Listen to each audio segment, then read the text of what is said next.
Happy birthday ফাইজা। আসসালামু আলাইকুম সবাইকে। আজকে আমার ছোটো বোন ফাইজা গনির বার্থডে ছিল, তো ওর জন্য স্পেশালি আমি ডল কেক মেক করেছি, সেটারই একটা ভিডিও নিয়ে আসছি আজকে। তো দেখেন আজকে ডল কেকটা ফার্স্ট টাইম করা আমার, কি সুন্দর তাই না? মাঝখান দিয়ে একটু পাউন্ড কেক কেটে নিচ্ছি বাসার জন্য। আমার বাসা সকলের নাস্তা হচ্ছে পাউন্ড কেক। আমার পুতুলের মতো ছোটো বোনের জন্য পুতুল একটা কেক।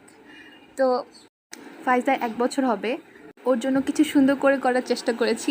চকলেট কেক মেক করেছি, উপরে গানাশ দিয়ে নিচ্ছি, সুন্দর করে ক্রাম কোট করে নিলাম, এরপর ওটা ফ্রিজে রেখে দিচ্ছি। আমি কিছু ফন্ডেন্টের কাজ করতেছি, আমার ভালো লাগে ফন্ডেন্টের কাজ করতে। ফ্লাওয়ার করে নিচ্ছি ছোটো ছোটো।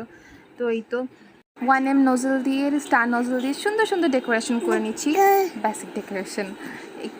এই তো আমার ফাইজা গনি, ওর কেকের প্রতি কোনো আকর্ষণই নাই, ও তাকাচ্ছি না।